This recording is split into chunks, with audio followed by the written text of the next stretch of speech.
bonjour à tous. Enfin, ça représente quand même 5 ans de travail, de patience, de prospection dans les paroisses, avec les catéchistes, l'ILEM, avec les membres du service d'information humaine de l'enseignement catholique, avec l'aumônerie de l'enseignement public, avec Philippe ici présent, la pastorale des jeunes, alors la déléguée ne peut pas être là, je ne sais pas si le père Louis... Donc il y a Babette, moi, qui est là, qui représente la pastorale des jeunes. Voilà, vous l'avez vu tout à l'heure, elle distribuera le socle. Donc le but de ce socle, c'est d'harmoniser la pastorale sur tout le diocèse. Bref, je vous laisse découvrir avec un petit teaser réalisé par le service de communication. Merci à vous.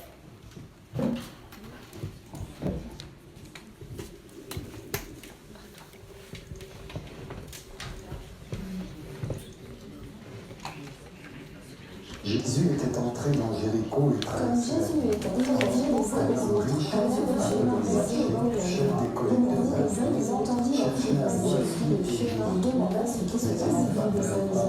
cause de la foule, car il était de petite taille. Stop! Écoutons-nous et marchons ensemble. Avez-vous entendu parler du socle commun de la catéchèse et de la pastorale du diocèse de Vannes? Non, qu'est-ce que c'est que ce socle commun? Ce sont des points de passage obligatoires, un moyen proposé à tous les acteurs engagés auprès de la jeunesse pour garantir un minimum d'acquis en connaissances chrétiennes pour tous les jeunes du diocèse de Vannes, afin d'asseoir éventuellement une préparation sacramentelle grâce à ces bonnes bases. Et donner des repères pastoraux et théologiques aux catéchistes et animateurs en pastorale. Comment avez-vous fait pour réaliser ce socle? Pour commencer, il a fallu faire un gros travail de recensement des diverses pastorales mises en place sur le territoire, pour ensuite en faire ressortir une constante par tranche d'âge. Ce qui a donné vos points de passage à connaître par âge. C'est tout à fait ça. Ensuite, il a fallu s'harmoniser avec les différents acteurs impliqués auprès de la jeunesse pour définir le recensement des outils et ressources pouvant traiter chaque point de passage. Quel travail de collaboration! Maintenant, comment avez-vous fait pour transmettre cette information dans tout le diocèse? Nous allons nous déplacer sur le terrain pour présenter de manière approfondie le socle d'octobre à janvier. Par moins de 11 rencontres. Par la suite, nous viendrons aider à la mise en œuvre dans les secteurs paroissiaux les équipes de catéchistes, d'animateurs en pastorale, les enseignants pour la mise en œuvre de ce socle commun selon les besoins. Bravo! Ainsi, nous contribuerons tous ensemble à mener à bien la devise de Monseigneur Santel, pour que les générations à venir le connaissent.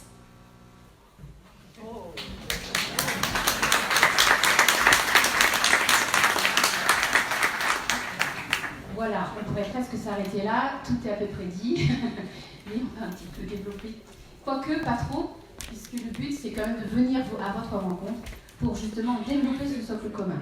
Donc là, on va rester un petit peu dans juste les bases, on va dire, pour vous susciter l'envie de venir et partager ensemble sur ce socle.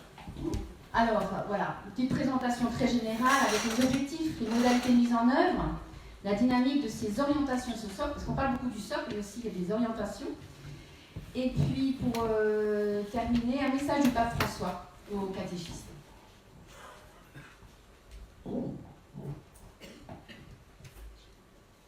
Alors, pourquoi un socle commun?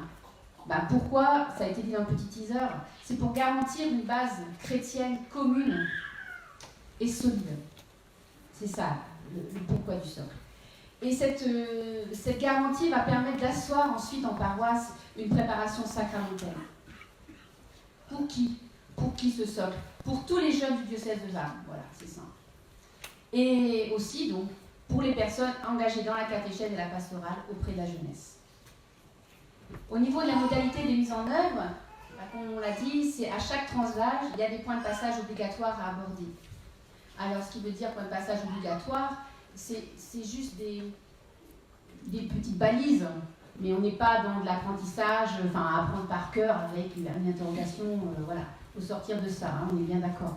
C'est juste avoir une garantie qu'en CE2, on a vu cette étape-là. Et dans cette modalité, c'est qu'on va harmoniser les propositions par secteur pastoral. Parce que c'est vrai que, bon, ça fait 5 ans, même plus, que je pratique les permanences, hein, certaines le connaissent. Et on se rend compte que c'est un petit peu, chacun fait un petit peu, alors c'est vrai, peu importe le moyen, mais des fois un petit peu d'harmonisation dans tout ça ce serait pas mal. Et bien sûr, ça ne se fait pas tout seul, on est tous pour pour le Christ, on est tous là pour le Christ, pour l'évangélisation, et c'est forcément avec l'enseignement catholique. Voilà, vous savez qu'il y a 50% des élèves du Morbihan qui sont scolarisés dans l'enseignement catholique. Et pour nous, c'était très important, effectivement, qu'on puisse être complètement intégré à cette démarche et y participer. On sait que la cohérence, on l'a entendu au début de ce petit teaser, on a peut-être un brouhaha entre ceux qui parlent du Christ, mais il y a encore plus de bruit du côté de ceux qui ne parlent pas du Christ et le milieu dans lequel nous sommes. Et donc, un des enjeux, c'est aussi de pouvoir mettre en lien l'apprentissage de la foi, la découverte des vérités de la foi, avec la progression intellectuelle des élèves, la progression aussi des programmes scolaires qu'ils abordent, et que tout ça soit cohérent et qu'on puisse enrichir par la proposition catéchétique ou de la pastorale l'épanouissement de leur intelligence. Merci. Alors, sans trop en dévoiler, voilà ce que vous allez trouver, on va vous le distribuer tout à l'heure, hein, dans ce socle commun. Donc les orientations, donc c'est du point 1 à point 4. Donc ce sont, pareil, l'équipe épiscopale et l'enseignant a souhaité avoir un texte, vous allez voir, c'est simple, c'est des phrases assez qui parlent d'elles-mêmes, je ne dis pas plus, mais tout axé donc voilà, sur révéler le mystère du Christ, première chose, s'enraciner dans le mystère du Christ, grandir et cheminer grâce à la pédagogie d'initiation que nous enseigne le Christ dans l'Évangile, et puis vivre sa foi en Église, parce qu'on n'est pas chrétien tout seul. Donc c'est toujours ce côté de communion pour la mission. Et le 5e point, c'est un petit peu la nouveauté, d'ailleurs qui pose beaucoup d'interrogations au niveau des diocèses limitrophes. Qu'est-ce que c'est ce socle commun? Qu'est-ce que vous nous avez fait là? Alors on peut le montrer. Alors là, ça peut vous paraître très écrit. En gros, c'est un axe. L'axe, c'est le cheminement d'un jeune, donc de la maternelle jusqu'au lycée. Et vous voyez, par tranche d'âge, voilà, on va dire, par exemple, en maternelle CP, l'année liturgique et les grandes fêtes chrétiennes, et les questions d'essentiel chrétiennes. Et au niveau, donc ça c'est un souhait de Monseigneur, les prières qui doivent être toujours associées à l'évolution, à l'épanouissement du jeune. Donc là, ça va être l'éveil à la prière. Pour les CE1, CE2, donc on va être sur la question du signe de la croix, de qui est Jésus, qui est Dieu, Père, Fils et Saint-Esprit, le Dieu créateur, avec le Notre Père. Je vais très vite parce que vous viendrez tous nous voir, et là on prendra le temps de s'asseoir et de parler. Pour les CM, ce sera la Bible, savoir rechercher dans une Bible, voilà, que ce ne soit pas une inconnue pour le jeune qui va rentrer après en 6e. Normalement, voilà, cette question-là doit être vue. Vivre en frère, donc la solidarité, et puis la vie dans la foi aussi, donc l'agir chrétien. Et puis la prière, je vous salue Marie. Donc ça ne veut pas dire que je vous salue Marie, ils ne l'auront pas vu dès la maternelle, hein. Mais ça veut dire qu'à l'entrée en 6e, le Notre Père, le je vous salue Marie, c'est des choses, ça y est, et ça c'est fait. Je vais très vite, collège, donc 6e, 5e, 4e, 3e, donc on repart du vivre ensemble, mais à partir des béatitudes. Voir ce qui est beau dans leur vie, parce que des fois c'est une période un petit peu difficile pour les jeunes. Et puis la confirmation, la confirmation a eu lieu déjà en CE2, mais là avec la notion du don d'esprit. Et puis le grand projet d'amour, le bonheur, l'expérience du mal aussi, des jeunes des 4-3, que c'est du discernement aussi. Et les lycées, on revient un peu aux questions de maternelle, les questions existentielles, mais là plus développées, avec aussi la grâce, le discernement, et puis la notion aussi du péché qui est là aussi. Et donc là, on prend toutes les prières chrétiennes au niveau du lycée.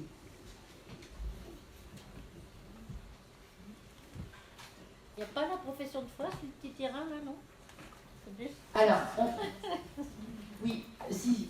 Alors, ça peut être abordé lors des... Alors là, ce sera plutôt au niveau territorial qu'on posera un temps de questions tout à l'heure. Mais on est bien dans la catéchèse, là, en vue d'asseoir, même si la profession de foi n'est pas un sacrement, mais en vue d'asseoir une préparation sacramentelle.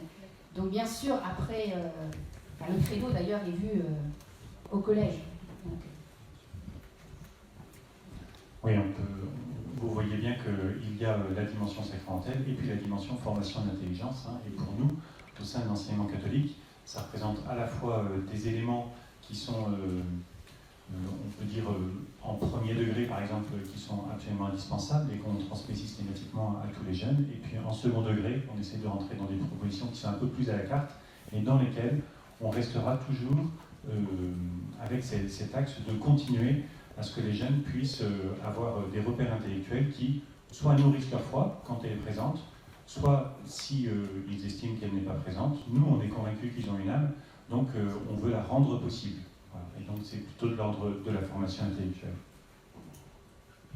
D'ailleurs, vous découvrirez dans le référentiel qu'il y a des préconisations selon si on est plus en établissement scolaire, en aumônerie. Enfin, il y a des petites variantes dans ce socle. Alors, voilà, là on le présente, mais bien sûr, nous allons venir vous voir. L'aventure va commencer maintenant, quand on va venir chez vous, pour vous présenter ce socle, pour parler avec vous, pour vous aider à cette mise en œuvre. Pour nous, c'est là tout commence, quoi.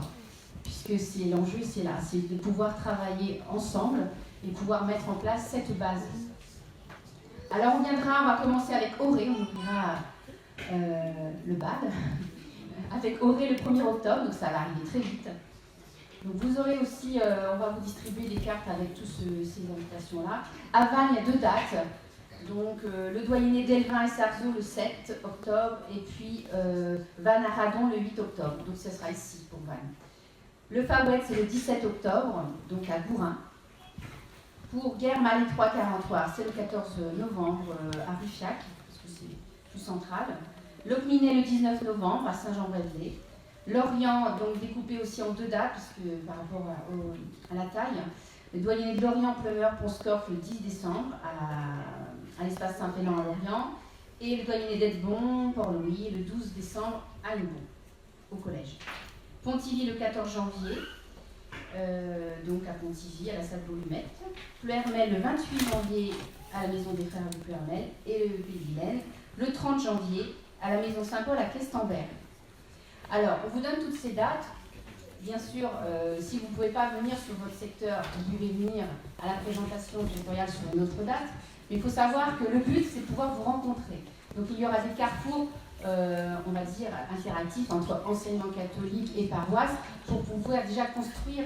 Il y a déjà des choses qui sont faites, hein, c'est pas nouveau, mais qu'il puisse y avoir des choses déjà qui se créent lors de ces rencontres. Donc, c'est bien de pouvoir rester sur votre secteur. Voilà, pour rebondir sur votre question, monsieur de Carvignac, voilà, au cours de ces rencontres, il y aura aussi des chefs d'établissement, des membres des équipes de direction, des enseignants. Nous avons aussi envoyé l'invitation aux associations de parents d'élèves. Donc tous les acteurs de l'enseignement catholique sont invités et recevront une invitation. Déjà pour les rencontres du 1er octobre, l'invitation est partie hier à tous les chefs d'établissement, à tous les établissements scolaires du pays d'Auray, puisqu'on commence par Auray le 1er octobre. Donc l'information passe aujourd'hui, l'information passe dans la revue Chrétien-Morbihan, l'information passe via aussi les curés doyens qui aussi ont invité largement les catéchistes bénévoles, mais aussi les enseignants. Donc je pense que vous devez être informés, normalement. Alors vous voyez, donc là c'est un projet diocésain. On s'inscrit un petit peu, on va dire, on devance peut-être un petit peu nos collègues, même si on n'est pas de compétition dans l'affaire. Hein. Mais il faut savoir qu'on n'est pas non plus complètement à côté des autres, puisqu'on s'inscrit directement dans ce que une réponse du pape François qui nous a adressé un message lors du congrès des catéchistes. Donc le premier congrès des catéchistes, d'ailleurs, on était venu avec une cinquantaine de catéchistes à Rome. Donc j'ai choisi, nous avons choisi de vous montrer un extrait pour lui ce qu'est un catéchiste aujourd'hui. Donc certains qui étaient avec nous vont pouvoir redécouvrir le pape François qui s'adresse à nous.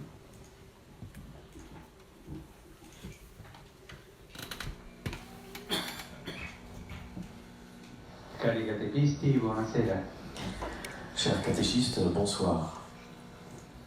Mi piace che nell'anno della fede ci sia questo incontro per voi. Je suis heureux qu'en cette année de la foi, il y ait cette rencontre avec vous. È un pilastro per l'educazione della fede. La catéchèse est un pilier pour l'éducation de la foi et nous avons besoin de bons catéchistes. Grazie di questo servizio alla Chiesa e Merci pour ce service à l'Église et dans l'Église. che se a volte può essere difficile, Même si des fois cela peut être difficile, tanto on y travaille beaucoup, e non si vedono i risultati on s'emploie beaucoup, mais on ne voit pas toujours les résultats voulus. nella fede, Éduquer à la foi est tellement beau, ma è forse la migliore eredità mais c'est peut-être che possiamo dare. le plus bel héritage que nous pouvons donner. Educare nella fede perché cresca. Éduquer dans la foi pour que les autres croissent. I ragazzi, i giovani. Aider les enfants, les jeunes, les adultes à connaître et à aimer toujours plus le Seigneur est une des aventures éducatives les plus belles. La Chiesa. C'est ainsi que se construit l'Église. Essere catechisti, Être catéchiste. non lavorare da catechisti. Questo non serve, Notez bien que je n'ai pas dit faire les catéchistes, mais être catéchiste. Ma se tu non sei catechista, non serve. Si tu n'es pas catéchiste, cela ne sert pas. Tu ne porteras pas de fruits. Catechista è una vocazione. Le catéchiste Essere a une vocation. quella è la vocazione, non lavorare da catechista. Voilà la vocation, c'est être catéchiste et non pas avoir des catéchèses à donner. Non ho detto fare i catechisti, ma esserlo. Je n'ai donc pas dit la vita. faire le catéchisme, mais être catéchiste. Si guida all'incontro con Gesù con le parole e con la vita. Nous guidons les gens, nous aidons les gens à rencontrer Jésus avec les paroles et avec la vie, avec le témoignage. La Chiesa non cresce per proselitismo. Benoît XVI a dit « L'Église ne croît pas par le prosélytisme, mais par le témoignage. » Significa dare testimonianza della fede. Donner le catéchisme, c'est donner un témoignage de foi, de la propre vie. Et c'est pour cela que ce n'est pas facile. Et essere catechisti chiede amore sempre più forte a Cristo. Être catéchiste al suo popolo demande de l'amour toujours plus fort envers le Christ et envers son peuple saint, son peuple saint. Et cet amour ne s'achète pas dans les magasins. Questo amore viene di Cristo. Et cet amour vient de Jésus-Christ. Et c'est un cadeau du Christ. È un regalo di Cristo. La colonna dell'essere catechista. La créativité est la colonne des catéchistes. E per questo Il n'est pas fermé. non è mai rigido. Et c'est pour cela que le catéchisme n'est jamais rigide. È rigido. Parce que Dieu n'est pas rigide. Ci viene incontro, ci comprende. Per essere fedeli, Pour être fidèle, pour être créatif, saper cambiare. il faut savoir changer. Saper cambiare. Savoir changer. Apriamo le Sortons, ouvrons les portes, abbiamo l'audacia ayons l'audace d'ouvrir de nouvelles voies pour annoncer l'Évangile. Che il Signore vi benedica, Que le Seigneur vous bénisse vi accompagni. et que la Vierge Marie vous accompagne. Merci. Voilà, ils ont l'audace, une nouvelle piste. Donc on en a, c'en est une, le socle commun.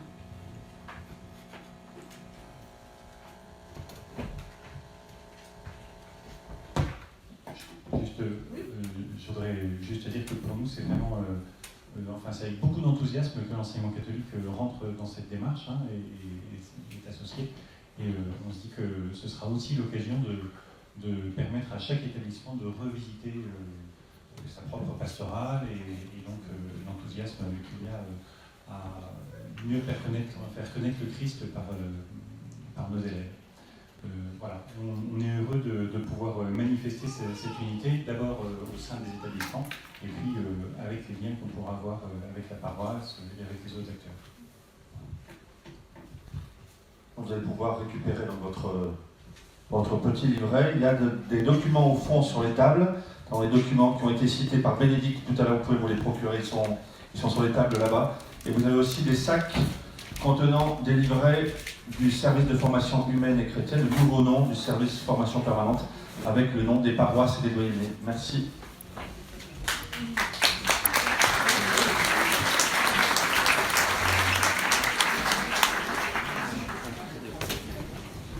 Voilà, donc, chacun d'entre vous passera au fond pour voir les documents à disposition. Hein.